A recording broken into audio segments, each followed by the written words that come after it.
చాలామంది బయట ఉండిపోతున్నారు. దయచేసి లోపలికి వచ్చేయండి. వీలైతే పైన కూర్చోడానికి ప్రయత్నం చేయండి.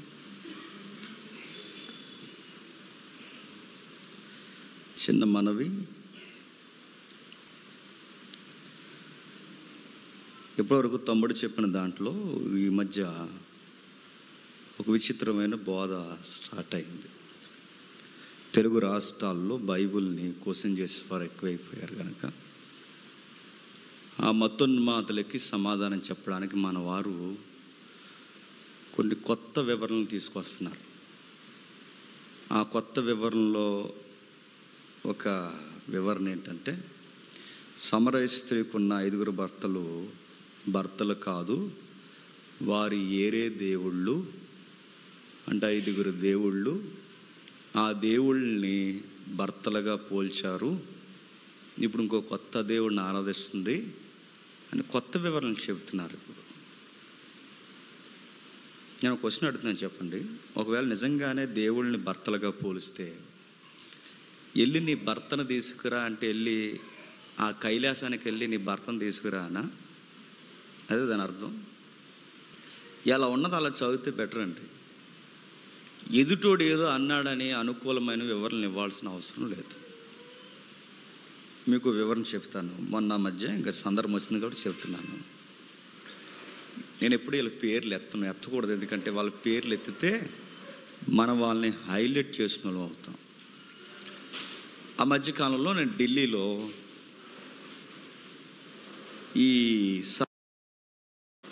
ఈ సందర్భం వచ్చినప్పుడు ఎథెన్స్ సందర్భాన్ని మనం మాట్లాడుతున్నాం. ఈ ఎథెన్స్ సందర్భాన్ని మాట్లాడుతూ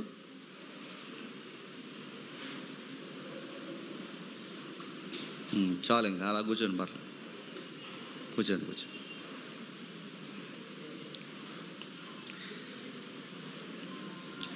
ఈ ఎథెన్స్ సందర్భం మాట్లాడుతూ ఒక ఎగ్జాంపుల్ ఏంటంటే, అబ్దుల్ కలాం గారు చిన్ననాటి కాలంలో అబ్దుల్ కలాం గారు విగ్రహాల దగ్గరికి వాళ్ళ నాన్నగారు తీసుకెళ్ళినప్పుడు వాళ్ళ నాన్నగారిని క్వశ్చన్ అడిగారట. నాన్న, విగ్రహాల ముందు సింహాలు ఉన్నాయి, సింహాలు తినేస్తాయి నాన్న, నువ్వు అక్కడ టెంపుల్ తీసుకెళ్తున్నావని అబ్దుల్ కలాం గారు అడిగితే, అప్పుడు అబ్దుల్ కలాం గారు వాళ్ళ నాన్నగారు అన్న మాట ఒక వినికుడు ఉంది సొసైటీలో. ఆ మాట ఏంటంటే, నాన్న ఇవి బొమ్మ సింహాలు, అవి ఏమీ చేయవు నాయన అంటే, అప్పుడు అబ్దుల్ కలాం గారు అన్నారని వినికిడి ఏంటంటే, నాన్న సింహాలు బొమ్మలు అయినప్పుడు అవి ఏమీ చేయకపోతే మరి దేవుడు కూడా బొమ్మేగా, మనకేం చేస్తాడని గుడికి తీసుకొచ్చావని అడిగాడు అని వినికిడి. మేధావి గనక అలా అడిగాడని ఢిల్లీ మన దేశ రాజధానిలో మెసేజ్ చెప్పినప్పుడు నేను చెప్పాను. దాన్ని ఒక మతోన్మాదులు 2 ఉన్నారు, వాళ్ళు కట్ చేసి, ఇగో ఈ కుర్రగాడికి ఏమీ తెలీదు, తప్పులు చెబుతున్నారు, తప్పులు చెప్పడమే కాదు సత్యం అన్నట్టు బోధిస్తున్నారని చెప్పారు. వాళ్ళ పేర్లు నేను కావాలని చెప్పట్లేదు. నేను ఒక క్వశ్చన్ అడుగుతున్నాను, చెప్పండి. అబ్దుల్ కలాం గారు వాళ్ళ అమ్మగారు ఫోటో ఎప్పుడైనా చూసారా? మీరు ముస్లిమ్స్ అంటున్నారుగా, ఓకే. అబ్దుల్ కలాం గారు వాళ్ళ అమ్మగారు ఫోటో ఎలా ఉంటుందో గూగుల్ తల్లిని అడగండి, చూపిస్తుంది. నల్ల పూసలో బొట్టు, ఈ ఇండియన్ ట్రెడిషన్లో శారీస్. వాళ్ళ అమ్మగారిని చూస్తే అర్థమవుతుంది. లేదు, ఇంకొక విషయం, మన ఇండియాలో ఉన్న ముస్లిమ్స్ ఇప్పటికీ తిరుపతి వెళ్తారంటే మీరు నమ్మగలరా? వెళ్తారు, చూడండి. మరొకటి, అసలు అబ్దుల్ కలాం గారి యొక్క నాన్నగారు ఉద్యోగం ఏంటో తెలుసా? ఇన్ని ఉన్నాయి. ఇన్నేమి చదవకుండా అబ్దుల్ కలాం ముస్లిం గుడికి ఎందుకు వెళ్తాడు అన్నారు. వెళ్తారు అయ్యా, వెళ్తారు. మన ఇండియాలో తిరుపతి కూడా వెళ్తారు. ఇలాంటి వారికి మనం ఆన్సర్ చేయాలని వివరిస్తూ కూర్చున్నాం అనుకోండి, మనం ఒక రెఫరెన్స్గా దొరుకుతాం. ఆ రెఫరెన్స్ చూసుకుని కొన్ని ఎపిసోడ్స్ వాడు చేసుకుంటాడు. ఆ ఎపిసోడ్ చేసుకోవడం వల్ల ఇప్పుడు యూట్యూబ్లో మనీ వస్తుంది. మన వాళ్ళు వాళ్ళని తిట్టడం, వాళ్ళు ఏమి వీళ్ళని తిట్టడం, ఇలా తిట్టుకుంటూ వీళ్ళకే డబ్బులు వస్తున్నాయి. చెప్పండి, ఎందుకు కాంట్రవర్సీ వీడియో చేస్తారనుకుంటున్నారు? వేగంగా వెళ్తుంది. సబ్జెక్ట్ చెప్తే వెళ్దు, గొడవలు చెప్పండి, వేగంగా వెళ్తుంది. అలాగే ఇలాంటి మతోన్మాదులకు ఆన్సర్ చెప్పాలని ఏం చేస్తున్నారంటే కొత్త వివరణలు తీసుకొస్తున్నారు. యాప్తా కుమార్తె సందర్భం ఒకటి, కొత్త వివరణలు తీసుకొస్తున్నారు. ఈ వివరణలన్నీ నేను చెప్తున్నానండి, అంత లెక్కల్లో తోగవు. సందర్భానుసారంగా క్వశ్చన్స్ రేజ్ అయితే దొరికేస్తారు. వాడెవడో క్వశ్చన్ అడిగితే వాడికి అనుకూలంగా మన బైబిల్ని రైట్ చేయడానికి, మనం రైట్ చేయడానికి ఫైట్ చేయడం ఏంటి? బైబిల్ ఎలా ఉందో అలాగే చెబుతాం. దావీదు తప్పు చేశాడు, రాయించాడు, చెబుదాం. సంసోన్ గారు దెలీలా గారితో ఆయన కొంచెం సహవాసం చేశారు, ఉంది, వివరిస్తాం. యాప్తా ఎందుకు తన కూతుర్ని బలిచ్చాడంటే అన్యుల నుంచి వచ్చాడు. గిద్యోను కానీ యాప్తా కానీ వాళ్ళ బ్యాక్గ్రౌండ్ మామూలు బ్యాక్గ్రౌండ్ కాదు, అన్యులు. గిద్యోను ఒక సౌండ్ అడుగుతాడు. గిద్యోను ఏమడుగుతాడంటే, నీవు నాతో మాట్లాడుతున్నావని, నువ్వు నాతో మాట్లాడుతున్నావు, నువ్వు చెప్పింది జరుగుద్దు అని నాకు ప్రూఫ్ ఏంటి అన్నప్పుడు మంచు పడాలని అడుగుతాడు. ఆ ప్రాక్టీస్ ఎక్కడది? గిద్యోనికి ఆ ప్రాక్టీస్ అది యెజ్బేల్ దగ్గర ప్రాక్టీస్, అది క్షమించండి, బయలు దగ్గర ప్రాక్టీస్ అది. అంటే బయలు దేవతను ఆరాధించే వాళ్ళు ఎవరైనా ఈ మూఢనమ్మకాలు నమ్ముతారు. అదే నమ్మకాన్ని తెచ్చి ఎవరి దగ్గర ఉపయోగిస్తున్నాడు గిద్యోను? యెహోవా దగ్గర. వీళ్ళ బ్యాక్గ్రౌండ్లో వచ్చిన ఆ బ్యాక్గ్రౌండ్స్ నుంచి వాళ్ళు వచ్చారు కనుక ఈ గిద్యోనికి కానీ యోప్తాకి అలవాట్లు పోక ఆ మొక్కులు మొక్కారు.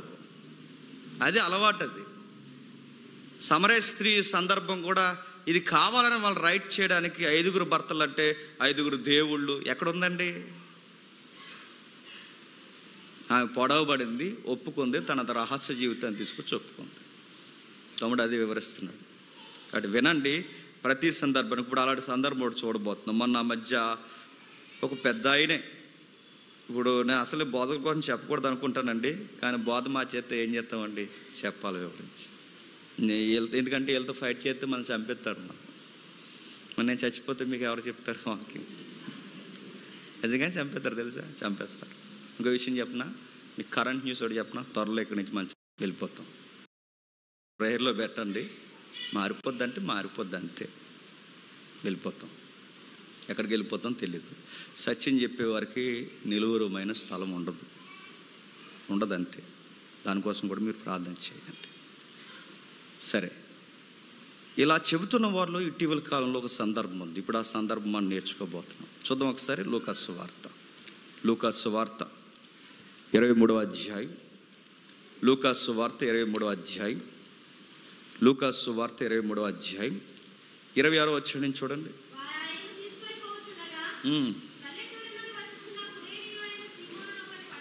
పల్లెటూరు నుండి వచ్చుచున్న కురేనీయుడైన ఒక సీమోను అని ఒకరిని పట్టుకొని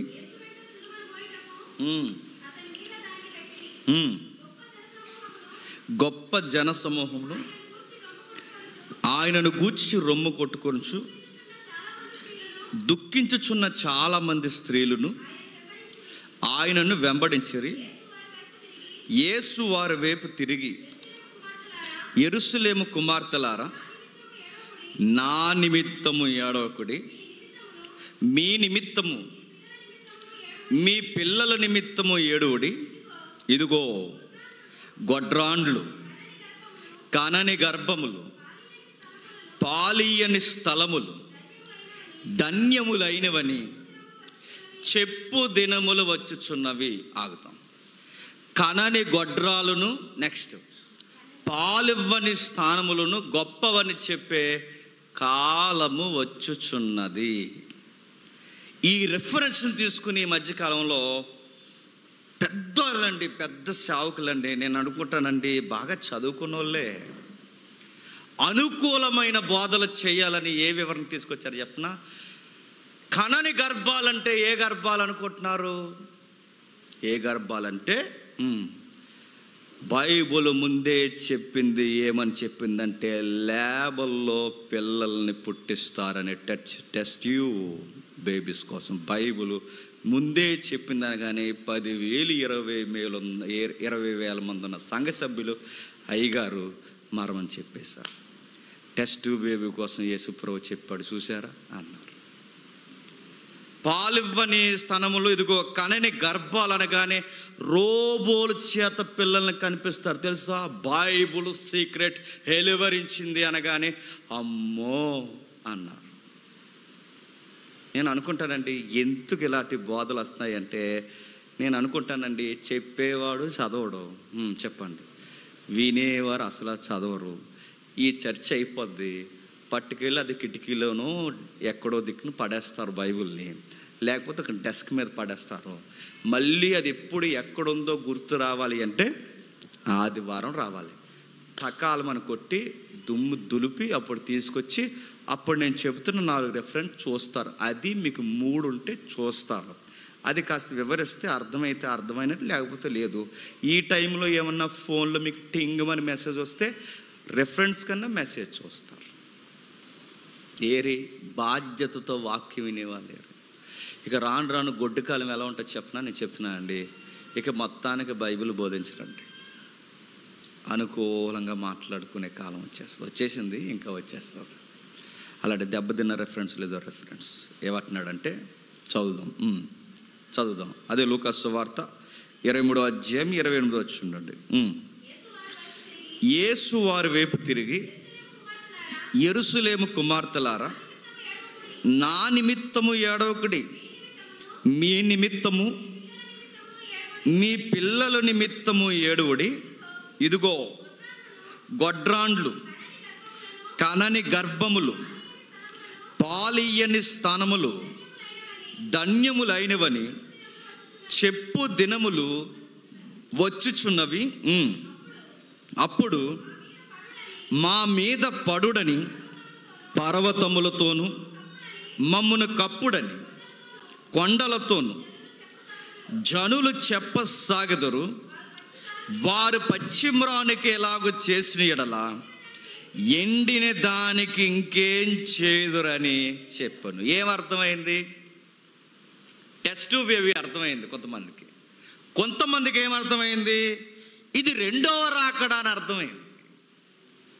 ఇదిగో రాకడ సమయంలో కొండలు లేస్తాయి, రాకడ సమయంలో మెట్టలు లేస్తాయి, ఆ లెగిసినవి మా మీద అడిపొండని ఇది రెండవ రాకడ అని చెప్తున్నారు. కానీ ఇవన్నీ పక్కన పెట్టండి, ఒక సందర్భంలోకి వెళ్ళిపోదాం. మీరు ఎప్పుడైనా బైబిల్ చదువుతున్నప్పుడు ఈ లైన్స్ మర్చిపోకండి. ఏ లైన్స్ అంటే, రాస్తున్న ఆయన ఎవరైతే ఉన్నారో రాస్తున్న ఆయనకి ఒక టైం ఉంటుంది, అదొక టైం. ఆ రాస్తున్న కాలం తెలియాలి. నెక్స్ట్, రాస్తున్నవాడు రాస్తున్న సమయంలో ఏ కల్చర్ ఉందో తెలియాలి. నెక్స్ట్, ఆ రాస్తున్నవాడు ఎలాంటి కల్చర్లో ఉన్న వారికి రాస్తున్నాడో తెలియాలి. అంటే ఎవరికి రాస్తున్నాడో తెలియాలి, ఎందుకు రాస్తున్నాడో తెలియాలి, దేనిని గురించి రాస్తున్నాడో తెలియాలి. అప్పుడు దేవుడు నీతో మాట్లాడతాడు. ఎప్పుడో అన్న మాట మళ్ళీ ఒకసారి మీతో అంటాను. బైబిల్ మనకు రాయలేదు. నా మాట మీకు అర్థమైందో లేదు. బైబిల్ మనకు రాయలేదు, మన కోసం రాశాడు. అర్థమైందో లేదు? బైబిల్ మనకు రాయలేదు, మన కోసం రాశాడు. మరి ఎవరికి రాశాడు? ఆయా కాలాల్లో ఉన్న వారికి అడ్రస్ చేస్తూ రాశాడు. మన కోసం వాళ్ళని అడ్రస్ చేసి రాశాడు. నా మాట అర్థమైందా? మనకు రాయలేదు, డైరెక్ట్గా జేమ్స్ అని రాయలేదు. ఆ కాలంలో కొంతమంది ప్రజలు ఉన్నారు, ఆ ప్రజలకు ఒక నాగరికత్వం ఉంది, ఒక కాలం ఉంది. ఆ కాలాన్ని దాన్ని కలిపి వాళ్ళని అడ్రస్ చేస్తూ రాశాడంటే ఇప్పుడు ఎవరికో రాశాడు. ఆ రాస్తున్న వారికి ఒక నాగరికత ఉంది, ఒక కాలం ఉంది. ఆ రాస్తున్న కాలంలో నాగరికతలో రాస్తున్న ఆయనకు కూడా వాళ్ళ కాలంలో వాళ్ళ నాగరికతలో కలిసిన వాడు గనక సందర్భానుసారంగా రాస్తాడు. ఈ సందర్భాలు మైండ్లో పెట్టుకుని చదివితేనే అర్థమవుద్ది. 31కి చిలకలన్నీ రెడీ అవుతాయి. ఏం తీయడానికి? చిలకలు కార్డులు తీయడానికి రెడీ అవుతాయి. 31కి చిలకలన్నీ రెడీ అవుతాయి. ఏదో కార్డు తీస్తే చిలక, ఈ చిలక్కి కార్డులో ఏముంది ఎలా అర్థం వచ్చి చెప్పండి. సందర్భం లేకపోతే చిలక జ్యోతిష్యం అని మళ్ళీ చెప్తున్నాను, చిలక్కే తెలియదు. నా మాట అర్థమవుతుందా? అందుకే సందర్భం ఏది గుడ్డుగా వినొద్దండి. నేను చెప్పేది కూడా గుడ్డుగా మీరు వినొద్దు. బెరయా సంఘస్థుల వదిలే ప్రతి వారం జేమ్స్ తెలుసు కాబట్టి చెప్పేస్తున్నాను కాదు, జేమ్స్ చెప్పేది ఎంతవరకు రైట్, అది మీకు రైట్ అనిపిస్తే, సత్యం తూగితే వెంబడించండి ఈ సంఘాన్ని. లేదు అనిపించిందా క్వశ్చన్ చేయండి. ఆన్సర్ సరిగ్గా రాలేదా సత్యం ఇంకో దగ్గర బోధిస్తున్నారంటే జడ్జాగా వెళ్ళిపోతాయి. ఎందుకంటే మీకు అకౌంట్ చెప్పాల్సిన బాధ్యత మాకు. నెక్స్ట్ చూద్దాం. ఈ సందర్భం అర్థం కావాలంటే 2000 సంవత్సరాలు వెనక్కి వెళ్ళాలి. ఎందుకు ఈ సందర్భం ఇప్పుడు తీసుకున్నారంటే, ఇప్పుడు ఒకటి స్టార్ట్ అయింది మనకి. ఏంటి? లెంట్ మీద చాలా బిగ్ సబ్జెక్ట్ ఉందండి. వీలైతే నేను ఈ వారాలు ఇది అయ్యేంత లోపు నేను చెప్పే ప్రయత్నం చేస్తాను. ఈ లెంట్ సందర్భంలో ప్రారంభ సబ్జెక్ట్ మనకి ఫాలో అవ్వండి, చాలా పెద్ద విషయాలు మనకు తెలుస్తాయి. యేసుక్రీస్తు వారి కాలానికి వెళుతున్నాం. సందర్భం ఏం జరుగుతుందంటే, గొల్గొతా కొండ దగ్గరికి, అంటే కపాల స్థలం దగ్గరికి యేసు ప్రభు వారిని సుమారు 100 కేజీల పచ్చిమ్రాను మీదేసేసి, సుమారు 100 కేజీల పచ్చిమ్రాను ఆయన మీదేసి, అప్పటికే పిలాతు ప్యాలెస్ ముందు కొరడాతో కొట్టేసి గోనెపట్ట తొడిగేసి, ఆ తొడిగేసిన గోనెపట్ట మీద పచ్చి గాయాల మీద పచ్చిమ్రాను మీదేసి సుమారు 5 కిలోమీటర్లు, అంటే పిలాతు ప్యాలెస్ దగ్గర నుంచి కపాల స్థలానికి సుమారు జాగ్రఫికల్గా 5 కిలోమీటర్లు ఉంటుంది కొండ చుట్టూ. ఈ 5 కిలోమీటర్లు ఈ మెట్ట ప్రాంతం ఎక్కిపోతున్నప్పుడు, ఈ 100 కేజీల పచ్చిమ్రాను మోసుకుంటూ వెళ్ళిపోతున్నప్పుడు, అంత భయంకరమైన ఒత్తిడిలో చుట్టూ జనాలందరూ వచ్చి రొమ్ములు కొట్టుకుని ఏడుస్తున్నారట. యేసుప్రభు చూసి, అయ్యో మెస్సయ్యని సిలువేసేస్తున్నారు అని, అయ్యో మాకు అన్నం పెట్టిన వాడిని చంపేస్తున్నారు, మమ్మల్ని స్వస్థపరిచిన వాడిని చంపేస్తున్నారు, మాకు చూపునిచ్చిన వాడిని చంపేస్తున్నారు, మాకు కుష్టి పోగొట్టిన వాడిని చంపేస్తున్నారు, మా పిల్లల్ని బతికించిన వాడిని చంపేస్తున్నారు, రొమ్ము కొట్టుకుని ఏడుస్తున్నారు. అలా ఏడుస్తున్న టైంలో అన్నాడు, ఆ పదం చదవండి. ఏమంటున్నాడు? యెరూషలేము కుమార్తెలారా. చదివేము కాబట్టి యెరూషలేము కుమార్తెలని తెలుసు మనకి. చదవకపోతే ఏమని చెప్తాను చెప్పండి. అమ్మలారా అన్న. ఏమన్నామండి? కృష్ణ, సూపర్ స్టార్ కృష్ణ గారు ఏమన్నారండి జీసస్ మూవీలో? అమ్మలారా అన్నారు. పాత ఇంకా మూవీస్ ఉన్నాయి, కరుణామయుల్లో ఏమన్నారండి? అమ్మలారా అన్నారు. చాలా ప్రసంగాల్లో ఏమన్నారండి? అమ్మలారా అన్నారు. అడుగుతున్నాను, అమ్మలారా అని ఉంది అక్కడ? అమ్మలారంటే ఏమైపోయిందండి? తప్పే ఉందంటే ఆ అమ్మలార పదం చాలు మొత్తం గాలికి ఎగిరిపోవడానికి. అమ్మలారంటే ఏమైందంటే, అమ్మలారా కాదు, యెరూషలేము కుమార్తె. అంటే పర్టికులర్గా ఈ సందర్భం దేనికి ముడిపడి ఉందంటే చెప్పండి, యెరూషలేముకు ముడిపడి ఉంది. ఇది మీకు ఈ ఒక్క పదం చాలు మొత్తం సందర్భం మాయమైపోవడానికి. అమ్మలారంటే ఏమంది? గౌరవించొద్దని అంటలేదు. అమ్మలారన్న సందర్భం ఇక్కడ తగిలించామో, అమ్మ అని తగిలించామో, యెరూషలేము కుమార్తె అనే పదం పక్కన పెట్టామో, అసలు అర్థాన్ని కోల్పోతాం. అందుకే వెళదాం 2000 సంవత్సరాల క్రితం. ఏం జరుగుతుంది 2000 సంవత్సరాల క్రితం? సరిగ్గా 2000 సంవత్సరాల క్రితం క్రీస్తు బ్రతుకున్న కాలంలో మొదటి శతాబ్దంలో సిఈ అంటారు ఈ కాలాన్ని. ఎందుకంటే అప్పటి కాలం యేసు ప్రభు కాలం మీద విడదీయలేదుగా. ఈ మొదటి శతాబ్దంలో ఒక భయంకరమైన కాలం నడుస్తుంది.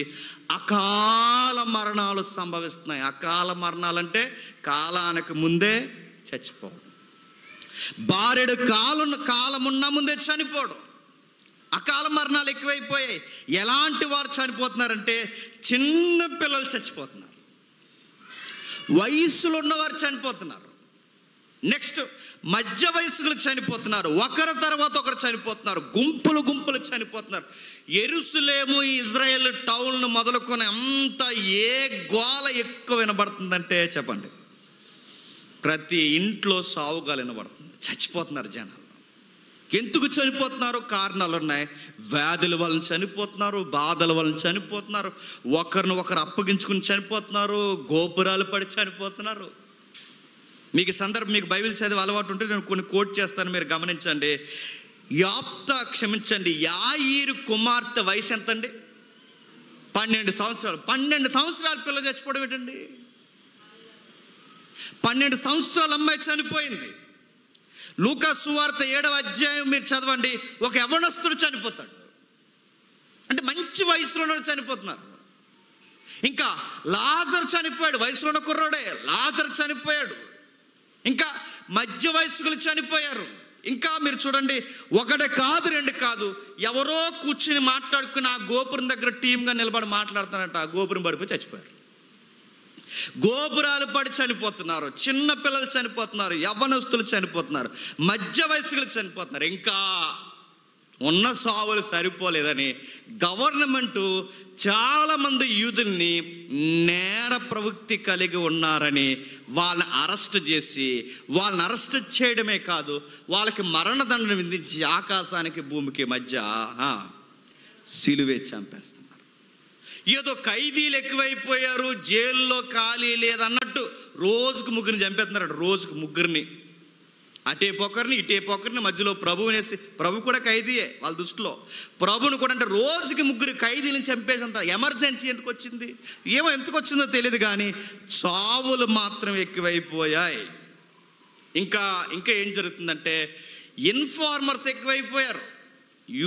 యూదుల్నే పట్టించుకునే దరిద్రులు ఎక్కువైపోయారు. ఎలా ఎక్కువైపోయారంటే, ఇప్పుడు యేసుక్రీస్తు వారిని అప్పగించింది ఎవరండి?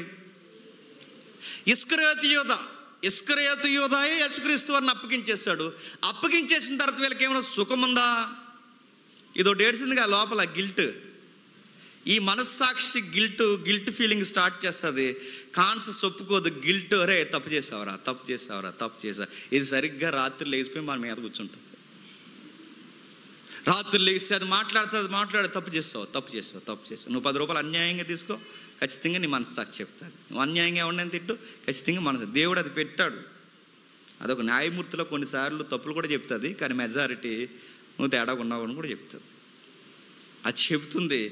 ఆ గిల్ట్ ఫీలింగ్ ఆడికి తీసుకొచ్చింది ఎవరికి? ఇస్కరియోతు యూదాకి. రే, రక్షకుని అప్పగించేసావరా, గురువుని అప్పగించేసావరా, నీ కాళ్ళు గడిగినోడిని అప్పగించేసారు. ఈ మాటలన్నీ వాడు గుర్తొచ్చాయి. ఏమో ఆ గిల్ట్ తట్టుకోలేకపోయాడు, వెళ్ళిపోయాడు, ఊరేసుకున్నాడు, కింద పడ్డాడు, నడుమిరిగిపోయింది, చచ్చిపోయాడు. గిల్ట్ ఫీలింగ్ వల్ల కూడా చచ్చిపోతున్నారు. అంటే మీరు చూడండి, కారణాలు ఏవైనా ఒకరి తర్వాత ఒకరు చెప్పండి చచ్చిపోతున్నారు. అంటే మొదటి శతాబ్దంలో ఏ గోల ఉంది ఇంట్లో? ప్రతి ఇంట్లో యేసుప్రభు సిలువ ఒకటే కాదు, చెప్పండి, సావు గోల ఎక్కువ ఉంది. ఇలాంటి టైంలో యూదులు ప్రాక్టీసులు మొదలెట్టారు. ఏం ప్రాక్టీసులు అంటే, మరి ఈ సావు ఎక్కువైపోయినప్పుడు మరి బెంగ వచ్చేస్తుంది జనాలకి. ఇప్పుడు లైట్గా మీ ఈదులో 4 చచ్చిపోయారు అనుకోండి, ఇంకా ఊర్లో ఉండరు. మీరు తెలుసా, మళ్ళీ 2 నెలలు కనబడితే ఒట్టు. ఇది ఉంటా, నువ్వు చచ్చిపోతాను భయం వేస్తుంది నీకు. ఎక్కువ మంది లైన్గా 4-5 3-4 చనిపోయారు అనుకోండి, భయం వేస్తుంది. అలాంటి టైంలో మిగిలిన ప్రజలు ఎవరైతే చనిపోయారో ఆ చనిపోయిన వారికి ఏం చేయాలి చెప్పనా? కాస్త ధైర్యం చెప్పడానికి ప్రాక్టీసులు మొదలెట్టారు. ఆ ప్రాక్టీసులు ఏంటంటే ఆచారాలు ఏంటంటే, అందరూ గుంపుగా ఇంటికి వెళ్ళడం. క్రిస్టియానిటీ కూడా ఫాలో అవుతుంది ఇది, మన ఇండియాలో కూడా ఫాలో అవుతుంది. ఎవరైనా చనిపోతే అందరూ ఆ ఇంటికి వెళ్ళడం, అక్కడ టెంట్ వేయడం, వాళ్ళ అరుగుల మీద కూర్చోవడం, కొన్ని రోజులు అలా గడపడం, వాళ్ళకి అస్తమాల కనబడడం. ఎందుకు అలా కనబడతారు, ఎందుకు అలా కూర్చుంటారంటే చెప్పండి, కాస్త ధైర్యం ఇవ్వడానికి. మనం ధైర్యం ఇస్తామా? వాళ్ళ పొక్కుగొడలు సమోసాలు తినేసి, వాళ్ళు టీ తాగేసి, వాళ్ళు అలా లోపలికి వెళ్ళిన వెంటనే వాళ్ళ కోసమే మాట్లాడతాం. చచ్చిపోబో, సరే చూడలేదండి చచ్చిపోయారు, ఇలాంటి పేర్లు పెట్టుకుంటూ వచ్చేస్తాం. వాదార్పు ఇవ్వడం కూడా రాదు. ప్రాక్టీస్ అయితే మొదలెట్టాం, కానీ వాదార్పు ఇవ్వడం కూడా మనకు సరే మొత్తం మీద వెళుతున్నాం. ఇలా గుంపులుగా జెరూసలేం సిటీలో వెళ్ళేవారట. అందుకే మీరు చూడండి, లాజరు చనిపోతే పడన యూదులు కూడా ఎవరింటికి వచ్చారు? మార్త మరలి ఇంటికి వచ్చారు. అంటే ఇది ఒక ప్రాక్టీస్, ఆచారం మొదలెట్టారు. ఇంటికి వెళ్ళాలి, ఇదిగో ఎవరైనా మనలో చనిపోతే మనం వెళ్ళి కాస్త 4 రోజులు వాళ్ళ ఇంటి దగ్గర కూర్చోవాలి, కాస్త ధైర్యం ఇవ్వాలి వాళ్ళకి. ఇది మొదలెట్టారు. ఇంకా ఏం మొదలెట్టారు? యాయీరు కుమార్తె చనిపోతే యాయీరు కుమార్తె చనిపోయినప్పుడు మరో ప్రాక్టీస్ మొదలెట్టారు. ఏం మొదలెట్టారు ఒకసారి చూడండి. మత్తయి సువార్త 9వ అధ్యాయం 23వ వచనం. మత్తయి సువార్త 9వ అధ్యాయం 23వ వచనం.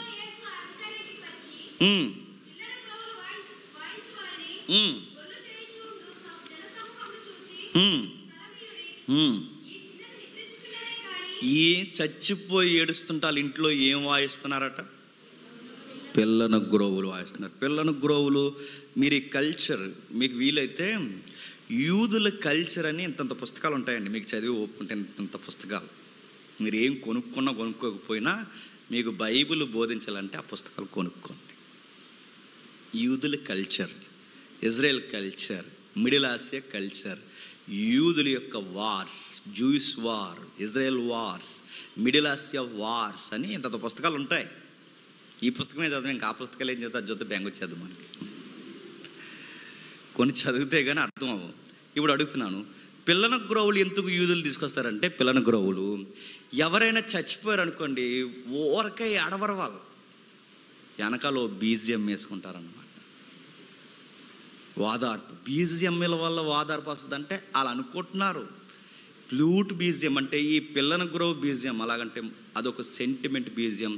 అలా కూర్తుంటే శవాన్ని అలా ముందెట్టుకుని ఇలా ఇలాగో లుక్ ఇచ్చి అందరూ కలిసి అలాగ ఏడ్చి అలాగా ట్యూన్ మీద ఎడతారనమాట.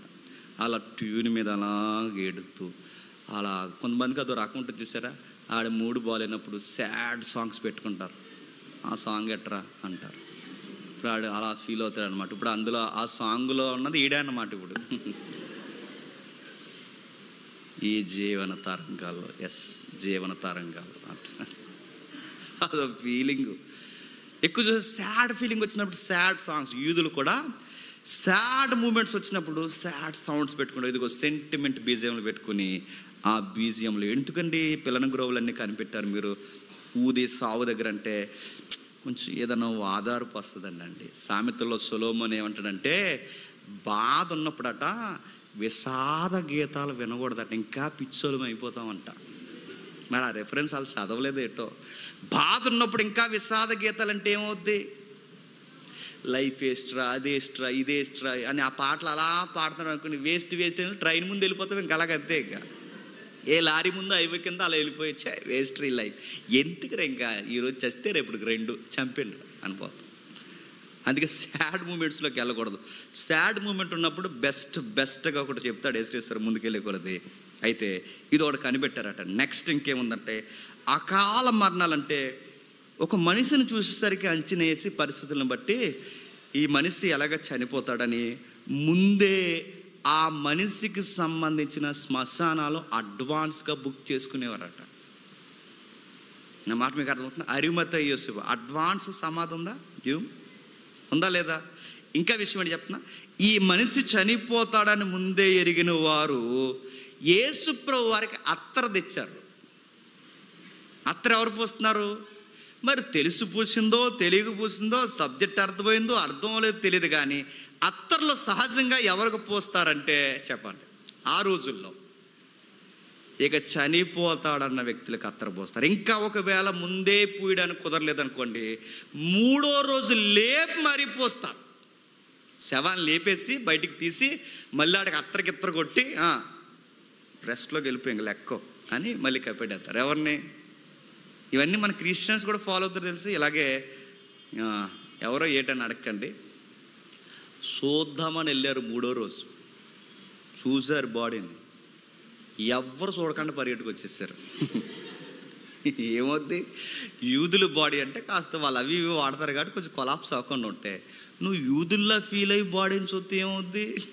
నీ బాడీకి మోషన్స్ అవుతాయి. ఏమనుకోవట్లేదు. మనం 12 గంటలు దాటితేనే మన ఆకారం మారిపోద్ది. అలాంటి 3 రోజులు దాటితే అదో రకమైన దేవతముఖం అయిపోద్ది లోపల శవానికి. చూడకండి, అలా పిచ్చి పనులు చేయకండి. శవాల జోలికి అదో బ్యాక్టీరియా ఎక్కువ ఉంటుంది. నెక్స్ట్ 3వ రోజు కూడా లేపి ఈ సుగంధ ద్రవ్యాలు పోస్తారు. ఆ అలవాట్లు వాళ్ళకు ఉన్నాయి కనుకే యేసుప్రభు వారికి కూడా ఎన్నో రోజు సుగంధ ద్రవ్యాలు పూయడానికి వచ్చారు. మీకు అర్థమవుతున్న కల్చర్. దీన్ని ఏమంటారు అంటే జూయిష్ కల్చర్. ఫస్ట్ సెంచరీలో ఏం జరుగుతుందంటే, చావు గోల ఆకాశంలో గెద్ద తిరిగినట్టు మరణ గోస అలా తిరుగుతుంది. రకరకాల కారణాలు వాళ్ళు చచ్చిపోతున్నారు. ఈ కారణాల్లో వాదార్పుల కొరకు గుంపులుగా వెళుతున్నారు, వాదార్పులు ఇస్తున్నారు, పిల్లన గ్రోవులు వాయిస్తున్నారు, అత్తర్లు సిద్ధం చేసుకుంటున్నారు, ఇవన్నీ చేస్తున్నారు. ఈ అలవాట్లే క్రిస్టియానిటీ నుంచి వచ్చి. ఇప్పుడు అడుగుతున్నాను, మన అలవాట్లన్నీ యూదుల అలవాట్లే ఇంచుమించు. ఇప్పుడు నేను బైబిల్ చదువుతున్నానా? మీ దగ్గర బైబిల్ ఉందా? నేను చదివే ముందు ఒకరు చదువుతున్నారుగా. ఎక్కడిది అలవాటు? సమాజ మందిరంలో ఉంటుంది. ఆ మాట మీకు అర్థమైందా? వాళ్ళు చదవాలి, చదివింది నిలబడినోడు వివరించాలి. Jewish culture. మీ దగ్గర ఒక బైబిల్ టెక్స్ట్ చూసి మాత్రమే మాట్లాడాలి బోధన. ఈ కల్చర్ ఎక్కడిది? అదిగో ఆయన లేఖనము తెరిచి ఆయన దాన్ని ఏంటంటారు, గ్రంథపు చుట్ట ఇప్పి, గ్రంథ చుట్ట అంటే ఆ రోజుల్లో బైబిల్, గ్రంథపు చుట్ట విప్పి వారికి ఇలాగూ బోధించిన. చుట్ట ఇప్పడం అంటే బైబిల్ ఇప్పే బోధించిన. ఇప్పుడు ఇది ఎక్కడది? ఈ కల్చర్ అంతా అక్కడదే. చనిపోయిన ఇంటికి వెళ్ళడం అక్కడదే, అన్నీ అక్కడవే. మిడిల్ ఆసియా కల్చర్సే ఇవన్నీ. ఇలాంటి కల్చర్ అంతా తెచ్చాం. ఇదంతా తెచ్చినప్పుడు సరిగ్గా ఇలాంటి వాతావరణంలో ఇప్పుడు బాగా వినండి, చనిపోయిన యాయీరు కుమార్తెని బతికించాడు, చనిపోయిన యవనస్తుని బతికించాడు, చనిపోయిన లాజర్ని బతికించాడు. అత్తరు పూయబడిన ఆయన ఏమన్నాడంటే, మళ్ళీ లేస్తాను, ముందే గుర్తెరిగి చేసావని అర్థం వచ్చేలా వర్తమానం ఇచ్చాడు. ఇన్ని చెప్పిన ఆయన ఇప్పుడు ఇంత వివరణ ఇచ్చి అందరినీ బతికించినోడిని ఇప్పుడు చంపేస్తుంటే, ఆ రోజు కాస్త సావుగోల మధ్య ఇదిగో కాస్త ఉపశమనంగా బతికించేవాడు మన మధ్య ఉన్నాడన్న ధైర్యాన్ని ఇప్పుడు సిలివేసేస్తున్నారు. ఇప్పుడు పబ్లిక్కి ఎలా ఉంటుంది చెప్పండి? వెనకాల స్త్రీలందరూ, ముఖ్యంగా స్త్రీలందరూ వచ్చి ఏడుస్తున్నారు. ఇది సందర్భం. అర్థమైందా? ఇప్పుడు వెళ్దాం ఆ సందర్భంలోకి. ఏం జరుగుతుందంటే 23వ అధ్యాయం లూకా సువార్త 23వ అధ్యాయం 27వ వచనం నుంచి.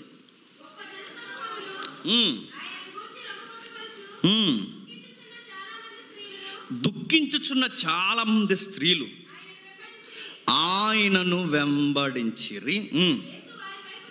యేసు వారి వైపు తిరిగి, యెరూషలేము కుమార్తెలారా నా నిమిత్తము ఏడవకండి. యెరూషలేము కుమార్తెలారా నా నిమిత్తం ఏడవకండి. యెరూషలేము కుమార్తెలారా నా నిమిత్తం ఏడవకండి.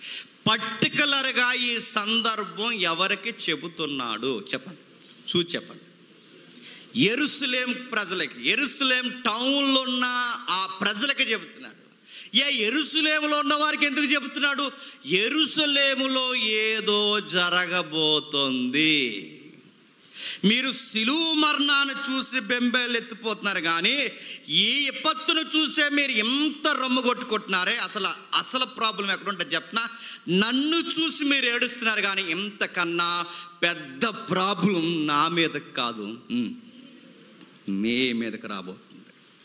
నా మీదకి కాదు, మీ మీదకి రాబోతుంది. ఏమి రాబోతుంది అంటే క్రీస్తు శకం 70. బాగా వినాలి. క్రీస్తు శకం 70 టైటస్ లేదా క్రీస్తు శకం 70లో ఈ నీరో పరిపాలన లేదా రోమీల పరిపాలన అధికారులు ఏం చేస్తున్నారంటే ఒక భయంకరమైన అగ్ని పుట్టించారు యెరూషలేములో. ఏం చేశారంటే రాజకీయ రంగులు, కొత్త రంగులు పులుముకుంది. చూస్తున్నారా ఏం జరిగింది? క్రీస్తు శకం 70 అంటే మీరు చూడండి, యెరూషలేమును గూర్చి యేసుప్రభు వారు చెప్పిన ప్రవచనం 70లో నెరవేరుతుంది. ఇది టెస్ట్ ట్యూబ్ బేబీల కోసం, రోబోల కోసం చెప్పింది కాదు. మళ్ళీ మీకు దండం పెట్టి చెప్తున్నాను, అలాంటివి నమ్మొద్దు. ప్రతి దానికి సందర్భం ఉంది. వాళ్ళు ఎందుకు చెబుతారో తెలీదు, మరి కావాలని చెబుతున్నారో తెలియక చెబుతున్నారో, ట్రెండింగ్ బాగుంటుందో చెప్తున్నారు, ఎందుకు చెబుతున్నారో తెలీదు. సందర్భం అయితే అది కాదు. సందర్భం మళ్ళీ నేను చెబుతున్నాను, క్రీస్తు శకం 70లో యెరూషలేములో ఒకటి జరగబోతుంది. ఏం జరగబోతుంది అంటే కాస్త వినండి. ఏం జరగబోతుంది?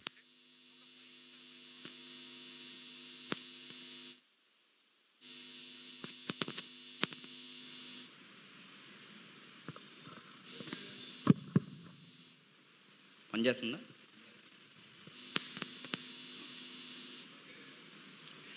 చూద్దాం ఒకసారి. ఒక భయంకరమైన రాజు వచ్చాడు క్రీస్తు శకం 70లో.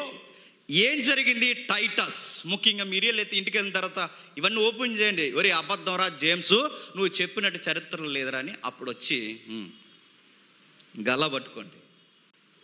బైబిల్ తప్పు చెప్తేనే మళ్ళీ చెప్తున్నాను, ఒప్పుకోకండి. మీరు ఏదైనా ఒప్పుకోండి దయచేసి. సత్యము తప్పు చెప్పినప్పుడు ఒప్పుకోవద్దు. మీరు రివైవల్లా మీరు తీసుకోవాల్సిందే. మీ నుంచే విప్లవం ప్రారంభం అవ్వాలి. అడగాలి ఏం జరుగుతుందంటే, కొంచెం చరిత్ర చెప్తారు. ఏం జరుగుతుందంటే, యూదుల్ని ఎవరు పరిపాలిస్తున్నారండి? రోమీలు పరిపాలిస్తున్నారు. రోమీలు దేని మీద కన్నేశారంటే యెరూషలేము మీద కన్నేశారు. యెరూషలేము మీద వేరే కన్నేశారు కనుక ఈ యెరూషలేముని నూతన వైభవంలోకి తీసుకురావాలనుకున్నారు. నూతన వైభవంలోకి తీసుకురావాలని ఒక తిక్కల చక్రవర్తి ఉన్నాడు. వాడు ఏం చేశాడంటే యెరూషలేములో కొత్త కట్టరు. ప్రతి రాజుకుండే దరిద్రపు లక్షణాలు ఏంటంటే వాడు మార్కుండిపోయేలా ఏదో కట్టడం కడతారు. ఎప్పటికీ మీరు గమనించండి, ఎవరని ఏటని నన్ను అడగండి. ఏ ఒకటి కడతారు మీరు చూడండి, పెద్దవే ఎత్తుగా ఏటని అడగండి కడతారు. అది నెబుకద్నెజరే కాదు, అది నిమ్రోదు దగ్గర నుంచి ఆ దరిద్రపు లక్షణాలు ఉన్నాయి. ఏదో ఒకటి పేరు సంపాదించుకోవడానికి, నిలబడిపోవడానికి, వాళ్ళ గురించి తరతరాలు మాట్లాడుకోవడానికి నిమ్రోదు దగ్గర నుంచి ఏదో ఒకటి కడతారు. ఈ కట్టడాలు కట్టే అలవాటు రోమీలకు కూడా ఎక్కువ ఉంది. ఈ తిక్కల చక్రవర్తి గడు వీడు ఏం చేస్తాడంటే, టైటస్ అన్నవాడు ఏం చేస్తాడంటే, కొత్త కట్టడాలు కట్టాలంటే సెంటిమెంట్ కట్టడాలు ఎక్కువ ఉన్నాయి. ఎక్కడ? యెరూషలేములో. సెంటిమెంట్ కట్టడాలు ఏమున్నాయండి? ముఖ్యంగా సొలొమోను మందిరం పునాదులు ఉన్నాయి. అదొక సెంటిమెంట్. ఈ రోజుకి మీరు చూడండి, 21వ శతాబ్దంలో సొలొమోను మందిరం కొరకు ఈరోజు ప్రపంచ యుద్ధానికి నాంది పలుకుతున్నారంటే వాళ్ళకి ఎంత సెంటిమెంట్ మీకు అర్థం. వాళ్ళు గాజాని ఇప్పటికే జల్లెడ పడుతున్నారుగా, దాని జోలికి వస్తే ఊరుకోరు. అది రోమీలైనా ఊరుకోరు. ప్రపంచ దేశాలన్నీ కలిసి యెరూషలేములో ఉన్న వాళ్ళ సెంటిమెంట్ ల్యాండ్స్, ప్యాలెస్లు ఉన్నాయి, వాటి జోలికి వస్తే ఒప్పుకోరు. ఎంతకని తెగిస్తారు వాళ్ళు. వాళ్ళ మతం వాళ్ళకి సెంటిమెంట్ ముడిపడి ఉంది. ఇంకా ఏమున్నాయి? దావీదు మహాపురం ఉంది. దావీదు అంటే వాళ్ళకి ఎంత ఫేమస్ అండి. సొలొమోన్ అంటే ఎంత ఫేమస్ అండి. సొలొమోను కట్టించిన మందిరం అంటే వాళ్ళకి ఎంత సెంటిమెంట్ అండి. అబ్రహాము సమాధులు కానీ ఇన్ని కట్టడాలు ఎన్నో ఉన్నాయి. హిజ్కియా గోడలు కానీ, ఇప్పటికీ హిజ్కియా గోడ ఉందిగా, హిజ్కియా గోడ కానీ, ఆ కోనేరు ఉంటుందిగా, 30 ఏళ్ళ నుంచి లేవలేక పడిపోయిన యేసుప్రభు వారు చూడడానికి వెళ్తారు. ఆ కోనేటి కాలవ, ఇవన్నీ సెంటిమెంట్స్ అలా వండేస్తారు. వాళ్ళు ఎక్కడికి పోనివ్వరు. మ్యాక్సిమం వాళ్ళ ప్రాణాలు పెట్టి కాపాడుకోవడానికి ట్రై చేస్తారు. అలాంటి వాటిని కొత్త కట్టడాలు కడుతున్నాం తీసేయండి అంటే తీసేస్తారా? మామూలుగా అడుగుతున్నాను. ఇప్పుడు ఏదో గవర్నమెంట్ వచ్చింది, లేదా ఈ గవర్నమెంట్ ఏదో గవర్నమెంట్ వస్తుంది. వచ్చిన తర్వాత మన ఊరు వచ్చి మీ ఇల్లులన్నీ తీసేసి ఇక్కడ వేరే కట్టడాలు కడదాం అనుకుంటున్నాం అని మీ ఊరు వచ్చి మీ లోకల్ ఎమ్మెల్యే గారు అంటే మీరు ఏం చేస్తారు? అలాగే ఇక రేపు తీసేయండి మా ఇల్లు అంటారా? ఇంకోసారి మా ఊరు వచ్చాను, నువ్వు ఎమ్మెల్యేవైనా కబడ్దార్, మా పితరులు ఇచ్చిన ల్యాండ్స్ ఇవి, కష్టపడి కట్టుకుని ఇల్లులు ఇవి, ఆల్టర్నేటివ్ లేకుండా ల్యాండ్స్ ఆక్యుపై చేస్తే ఏం చేస్తారు? సామాన్యులు గుడిసుల్లో ఉన్న వాళ్ళైనా అధికారుల మీదకే చెప్పండి, మాబులా తిరగబడిపోతుంది. మాబ్ ఫామ్ అవుద్ది, తిరగబడతారు, రాస్తారు, ఒకరు జరిగిపోతాయి. ఇది ఈరోజే కాదు, ఆ రోజు ఉంది. అందుకే వీళ్ళు వెళ్ళిపోమంటే వెళ్ళరు, కొత్త కట్టడాలు కడతామంటే ఒప్పుకోరు. మరేం చేయాలి? వీడి తిక్కలోడు ఏం చేశాడంటే, అందరు నిద్రపోయిన తర్వాత యెరూషలేముకి నిప్పెట్టించేశాడు. నిప్పు పెట్టించి ఆడు ఆ రథాల మీద తిరుగుతూ ఎవ్వరు లేని టైంలో నిప్పు పట్టించి మొత్తం అంతా తగలడిపోయి చాలామంది యూదులు, రోమీలు కూడా కొందరు చనిపోతే, ఇలా చనిపోయినప్పుడు ఎవరు చేశాడు ఈ పని ఎవరు చేశారు అన్నప్పుడు ఆ నేరం ఎవరి మీద గింటేశారో తెలుసా? క్రైస్తవులు చేశారు. యేసుని వెంబడించిన వారు చేశారు. వాళ్ళ కొత్త మతాన్ని ప్రారంభించారు. వీళ్ళు ట్యాక్స్ కట్టొద్దంటారు, కొత్త రాజు అంటాడు. ఇవే కదా యేసుప్రభు మీద పెట్టిన కారణాలు. పన్ను కట్టొద్దు అంటున్నాడు, రాజుగా ఫీల్ అవుతున్నారు, జనాలను పోగేస్తున్నారు. ఇలాంటి కేసులేగా యేసుప్రభు మీద పెట్టారు. అలాంటి వీళ్ళు కొనసాగిస్తున్నారు. వాళ్ళే ఈ టౌన్ తగలెట్టేశారని ఒక నింద, సీసీ కెమెరాలు లేవుగా, ఒక నింద ఎవరి మీద వేశారు? క్రైస్తవుల మీద వేశారు. ఎప్పుడైతే ఈ నింద క్రైస్తవుల మీద వేశారో, క్రైస్తవుల్ని, యేసుప్రభుని వెంబడించిన వారిని చంపడం మొదలెట్టారు. క్రైస్తవుల్నే కాదు, యేసుప్రభుని ముఖ్యంగా వెంబడించిన వారిని చంపడం. ఎలా చంపారంటే, గర్భిణీ స్త్రీలు మానాల్లో కత్తులు పెట్టి పైనుంచి కిందకి చేరి బిడ్డను బయటికి లాగి చంపేశారు. రాళ్ళకేసి కొట్టేశారు, రంపాలతో కోసేశారు. గొర్రె చర్మాలు, మేక చర్మాల్లో వాళ్ళని కలిపి కుట్టేశారంటే, చర్మాలు అంటే పచ్చి చర్మాల్లో మనుషుల్ని పెట్టేసి కుట్టేశారు అనుకునే చర్మం అనుకున్న లక్షణం ఏంటండి? ఎండ కాసే కొలది టైట్ అయిపోతుంది. ఆ పచ్చి చర్మాల్లో క్రైస్తవుని పెట్టి కుట్టేసి ఎండలో పడేస్తే ఆ చర్మం అలా బిగిసిపోయి టైట్ అయిపోతుంది. అది బంతిలా, ఒక బంతిలా తయారైతే ఆ బంతిని పట్టుకెళ్ళి సింహాలు ఎలుగుబెంట్ల ముందు అడేస్తే ఏదో కొత్తది వచ్చిందన్న పీక్ తింటుంటే ఆ చర్మాన్ని కొరికినప్పుడు లోపల ఉన్న మనిషి రక్తం బయటకు వచ్చేసరికి రెచ్చిపోయి మృగాలు తినేసేవి క్రైస్తవం. మైనువులో ముంచేశారు, స్తంభాల కట్టి వెలిగించేశారు, మైనువులో ముంచేశారు, ఇదిగో చెట్ల కట్టి వెలిగించేశారు, చంపేశారు. క్రీస్తు శకం 70లో టైటస్ ముఖ్యంగా వాడే దీని గూర్చి ఒక యూదు చరిత్ర కాదు రాస్తా, ఇది క్షమించండి, దీని గూర్చి రాసినది ఒక సామాన్యుడి కథ రాస్తా. జోసఫస్ అని ఒక హిస్టోరియన్ దీని గురించి రాశాడు. బైబిల్ అంత హిస్టారికల్ బుక్ చూడండి. ఇలా జరిగింది అనడానికి రికార్డ్ ఇచ్చాడు. ఇలా జరిగిందని జోసఫస్ రాయకి ముందే యేసు ప్రభు యెరూషలేములో ఏం జరగబోతుందో చెప్పాడు. అమ్మా యెరూషలేము కుమార్తెలారా, నా సిలువు కోసం మీరు ఇంత ఏడుస్తున్నారు, కానీ అసలు ఏడుపు ఒకటి రెడీగా ఉంది. అది యెరూషలేములో జరగబోతుంది. అది యెరూషలేములో జరగబోతుంది, త్వరలోనే జరగబోతుంది. యెరూషలేము కుమార్తెలారా, నా నిమిత్తము ఏడవకండి. మళ్ళీ చెప్తున్నాను, ఏడవద్దంటలేదు, ఏడండి, నా కోసం ఏడవకండి. మీరు ఏడవండి, నా కోసం ఏడవకండి. మరి ఎవరి కోసం ఏడవాలి? మీ నిమిత్తం, మీ పిల్లల నిమిత్తం ఏడవండి. ఎందుకంటే ఒక రోజులు రాబోతున్నాయి. ఆ రోజులు మీకు ఎలా ఉంటాయి చెప్పనా? అయ్యో మేము బిడ్డలను కనకపోతే బాగుండు, మా బిడ్డల సాగు మేమే కళ్ళ ముందు చూస్తున్నాం, కనన తల్లులే బెటర్ అనుకుంటాం. మా బిడ్డలు లేకపోతే బాగుండు, అంతే కదండి. బిడ్డల కళ్ళ ముందు చనిపోయే కన్నా ఆ బిడ్డే లేకపోతే బాగుండు అనుకుంటాం. అలాంటి రోజులు మీకు రాబోతున్నాయి. పాలు ఇవ్వని తల్లులంటే గొడ్రాలే గొప్పదనుకునే రోజులు రాబోతున్నాయి. మీ పిల్లలు మీ ముందు చనిపోతారు, మీరు మీ పిల్లల ముందు చనిపోతారు. అలాంటి టైంలో పిల్లలు లేకపోతే బాగుండు అనుకుంటారు. ఆ రోజులు ఏ రోజులని ప్రభు చెప్పిన సందర్భాన్ని కోట్ చేస్తే అది క్రీస్తు శకం 70లో జరిగిన యెరూషలేము అయిపోతుంది. అందుకే పర్టికులర్గా ఆయన మాట్లాడి చెప్పిన అమ్మలారా కాదు, చెప్పండి, యెరూషలేము కుమార్తెలారా, నా నిమిత్తం ఏడకండి. ఆ రోజు మీరు ఏం కోరుకుంటారంటే, అప్పుడు మా మీద పడుడని పర్వతములతోనూ మమ్మును కప్పుడని కొండలతోనూ జనులు చెప్పసాగెదరు. ఆ రోజు మీకు ఏది తీగుంటా చెప్పినా, ఈ మంటల్లో సగం కాలి సగం కాలకుండా మీ పిల్లలు మీరు చచ్చిపోయే కన్నా ఆ చావు ఎటుపోవాలో మీకు తెలియని పరిస్థితుల్లో మృగాలు, సింహాలు, ఎలుగుబంట్లు, చివరికి మనుషులే మిమ్మల్ని మైనువులో కత్తుల చేత కాల్చి పొడి చేసి చంపేస్తుంటే ఈ చావు కన్నా మీకు ఏమనిపిస్తుంది అంటే, కొండల్లారా మా మీద అడుక్కోండి, ఇదే మాకు తీగుంది. మెట్టల్లారా మమ్మల్ని కప్పేయండి, మమ్మల్ని దాయండి. పర్వతాల్లారా మాకు తోడుండండి. కొండల్లారా మమ్మల్ని కాయండి, మమ్మల్ని ఏదోలాగా మమ్మల్ని రక్షించండి అని కొండలకి మెట్టల కంటే ప్రకృతి చెప్పుకునే పరిస్థితి మీకు ఎందుకు వచ్చిందంటే, గవర్నమెంట్ కానీ మీ అధికారులు కానీ ఎవ్వడు మీ గోడు విన్నాడు. ఎందుకంటే గవర్నమెంటే మీకు శత్రువు అవుతుంది. ఎవ్వడు మీ గోడు విండు. ఆ టైంలో మీరు ఏమనుకుంటారంటే, బిడ్డల్ని కనకపోతే బాగున్నాం, గొడ్రాలే గొప్పదనుకునే రోజు.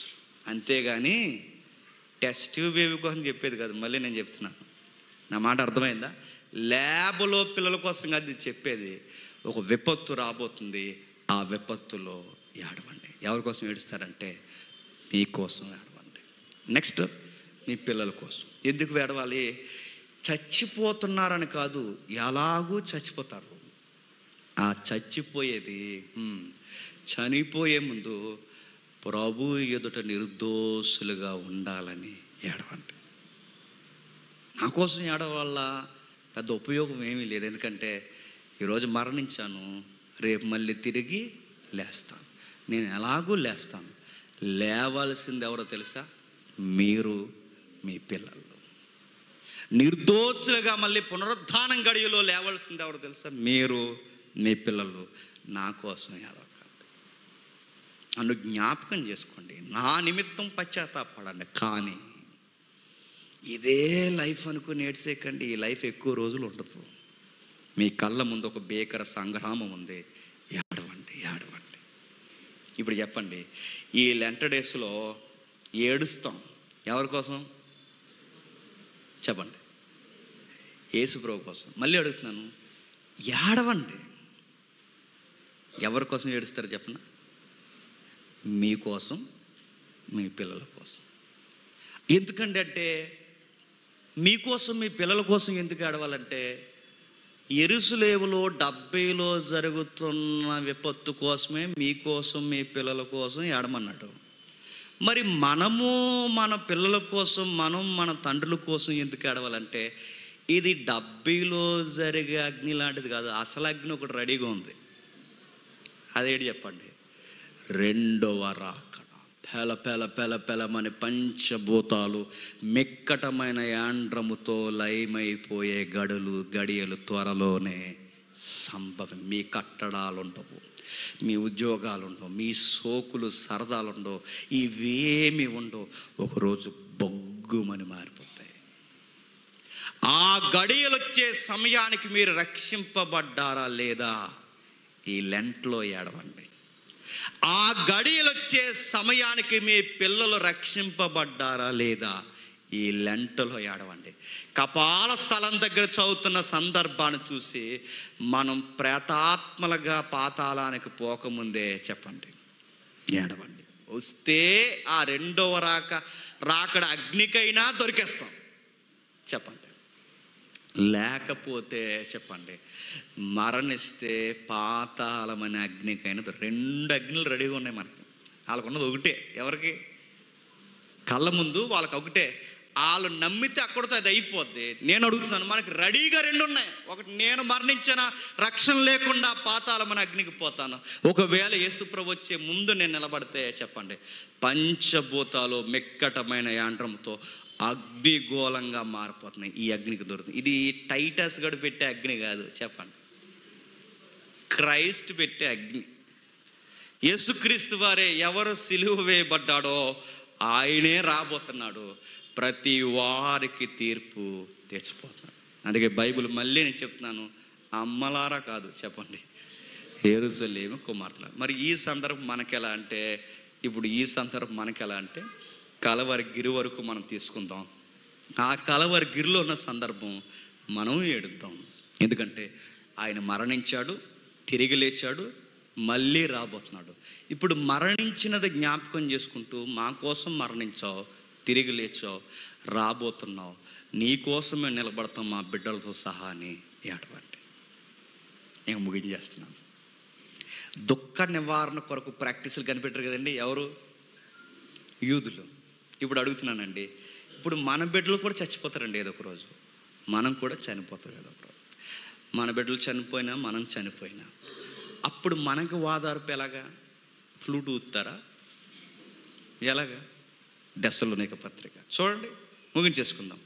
దెస్సలోనిక రాసిన పత్రిక 4వ అధ్యాయం, దెస్సలోనిక సంఘానికి రాసిన పత్రిక 4వ అధ్యాయం 13వ వచనం. సహోదరులారా, నిరీక్షణ లేని ఇతరుల వలె మీరు దుఃఖపడకుండా నిమిత్తము నిద్రించుచున్న వారిని గురించి మీకు తెలియకుండా మాకు ఇష్టము లేదు.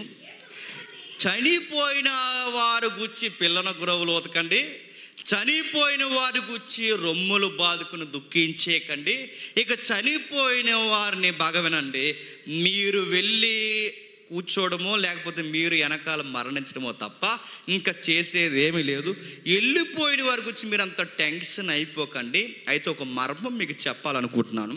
యేసు మృతి పొంది తిరిగి లేచినని మనం నమ్మిన యెడల, అదే ప్రకారం యేసునందు నిద్రించిన వారిని దేవుడు ఆయనతో కూడా ఎంట పెట్టుకుని వచ్చాడు. ఇప్పుడు మనకు వాదార్పు ఫ్లూట్ కాదు, మనకు వాదార్పు టెంట్లో కూర్చుని సమోసాలు తినేసి, పొగుడీలు తినేసి, టీ తాగేసి ఈ బ్యాచ్ కాదు. ఇలా మనకేం వాదార్పు ఎవరు? మనకు వాదార్పు అంటే చెప్పిన, మన బిడ్డలు మనము చనిపోయే సమయానికి వాళ్ళ క్రీస్తునందు నిద్రించిన వారిగా మనం జాగ్రత్త పడితే, ఆ రోజుకి వారు నిద్రించిన యేసుప్రభు ఒక రోజు వస్తాడు. వచ్చేవాడు ఒక్కడే రాడు, ఆ వచ్చేవాడు కూడా మన ప్రియులను కూడా ఎంటబెట్టుకొని వస్తాడు. ఇది మన వాదార్పు. నా మాట అర్థమైందా? అంటే పౌలు గారు ఏం చెప్తున్నారంటే, పెద్ద టెన్షన్ అయిపోకండి. యేసు ప్రభు నందు నిద్రించిన మన ప్రియులను యేసు ప్రభు కూడా ఎంట పెట్టుకుని వస్తాడు. ఇది ధైర్యంతో ఓదార్పు పొందండి. బాధ ఉంటుంది, ప్రియులు చనిపోతే దుఃఖం ఉంటుంది, వాళ్ళ జ్ఞాపకాలు. కానీ దాని వెనకాలే ధైర్యం ఉండాల్సింది. మళ్ళీ ఒకరోజు మా పితరుల్ని, మా ప్రియులను చూస్తాం. ఇది ఓదార్చుకోవాలి. అంటే యేసు ప్రభువును బట్టి ఓదార్పు పొందాలి, పునరుద్ధానాన్ని బట్టి ఓదార్పు పొందాలి. కానీ విషయం ఏంటి చెప్పిన, ఈ లెంట్ టైంలో మనం అందరం చేసేది ఏంటి చెప్పిన, సిలువకు ముందున్నవన్నీ జ్ఞాపకం చేసుకుని, సిలువలో అన్నీ జ్ఞాపకం చేసుకుని ఏడుస్తాం. ఏడవండి కాదంటలేదు, కానీ ఏడిచేసి ఏదో జరిగించింది అనుకుంటున్నా. కానీ విషయం ఏంటి చెప్పిన, మీకు మళ్ళీ నేను చెప్తున్నాను, అలా ఏడవడం వల్ల ఒక సెంటిమెంట్ లాగా ఏదో ఊహించుకుంటున్నావే తప్ప, సెంటిమెంట్ వలన యేసుప్రభు ఏమి అయ్యో బిడ్డ ఏడుతుందని ఏమో అనుకోడు. గుర్తుపెట్టుకో. పాపం నాకు మేగిలేస్తున్నారని ఏడుతుంది బిడ్డ, బాధపడగానే ఏమనడు. గుర్తుపెట్టుకో. నీకు ఈ మాటలు నచ్చకపోవచ్చు, కానీ తప్పదు ఇది. మరి ఎప్పుడు బాధపడదండి, ప్రవ్వా నా కోసమే సిలువ వేయబడ్డావు, నా కోసమే వేసారిపోయావు, నా కోసమే మరణించావు అని ఏడవండి. నీకోసం నేను మారుతాను, నా బిడ్డలను మార్చుకుంటాను ఏడవండి. దేవుడు సంతోషిస్తాడు. ఇప్పుడు చెప్పండి, సందర్భానుసారంగా వాక్యాలు చదవకపోతే తప్పులు దొల్లుతాయి. సందర్భంలోకి వెళ్ళకుండా ఎవడో గాలోడు ఏదో అడిగాడని వాడికి జవాబులు చెబుతూ కూర్చుంటే ఒకరోజు మనం ఒకరికి జవాబు చెప్పాలి. ఎవరికి? సత్యవాక్యమును సరిగ్గా విభజించలేదు కనుక మిస్టర్ జేమ్స్ బలా అండ్ 4 బాధేయండి అంటాడు. అంటే జాగ్రత్త, తెలిస్తే చెబుదాం, తెలియకపోతే సైలెంట్ ఉందాం, ప్రార్థన చేసుకుందాం. ప్రేమగల తండ్రి, కృపగల దేవ, విలువైన సంగతులు బోధించినందుకు, మాతో మాట్లాడినందుకు మీకు స్తుతులు స్తోత్రములు. మీ దయా కిరీటం తండ్రి మా మీద ఉంచుతండి. బాలురమైన మా ద్వారా విలువైన సంగతులు అందిస్తున్నందుకు మీకు స్తుతులు స్తోత్రం. తమ్ముడు ద్వారా మాట్లాడారు, మా ద్వారా మాట్లాడారు, మా జత పని వారు తండ్రి, మిగిలిన ఉపదేశకుల ద్వారా కూడా మీరు మాట్లాడుతున్నారు తండ్రి. మరింత జ్ఞానం ఇవ్వండి. ఏ కొసాన ఎప్పుడు తండ్రి మీ వాక్యాన్ని మేము తప్పు మాట్లాడకుండా మాకు జాగ్రత్త తెలియచేయండి. అంటే కొత్తగా చెప్పాలని తండ్రి, లేని విషయాలు మేము చెప్పి కుంపట తెచ్చి మీదెట్టుకోకుండా తండ్రి మమ్మల్ని కాపాడండి. ఎవరో ఎన్నో అడుగుతారు తండ్రి, వాళ్ళకి వివరణ ఇస్తూ మేము కూర్చుంటే తండ్రి, మూర్ఖులకు వివరణ ఇవ్వడం వల్ల తండ్రి సత్యము మరుగైపోతుంది. అర్థమయ్యే వాళ్ళకి చెప్పాలి తండ్రి. మమ్మల్ని వాడుకోండి. అలాగే సంఘమును బట్టి కూడా ప్రార్థిస్తున్నాం తండ్రి. త్వరలోనే తండ్రి స్థానికంగా తండ్రి మేము ఆరాధించుకోవడానికి, మేము ప్రార్థించుకోవడానికి, సత్యమును తండ్రి ఈ మహాపట్నానికి బోధించాలన్న ఈ కసిని, ఈ తీవ్రతను తండ్రి నెరవేర్చడానికి, వాడుకోవడానికి తండ్రి నిలువురమైన స్థలము తండ్రి మాకు ఏర్పరుస్తారని అర్థిస్తున్నాం తండ్రి. మీ దయా కిరీటం తండ్రి ఇక్కడ ఉన్న దైవజనురాల మీద, వారి కుటుంబం మీద కూడా మీరు ఉంచండి. వాళ్ళకి ఎన్నో కష్టాలు ఉన్నాయి, ఆ కష్టాల్లో వారికి సమాధానం దయచేయండి. మమ్మల్ని సతులుగా భావించి మా సేవను మమ్మను లేకుండా చేయాలని కోరుకుంటున్న వారిని తండ్రి మీరు గద్దించండి, మార్చండి. మీ దయగల హస్తములకు తండ్రి మమ్మల్ని అందరినీ అప్పగించుకుంటూ క్రీస్తున్నామని ప్రార్థన సమర్పిస్తున్నాం తండ్రి. ఆమేన్.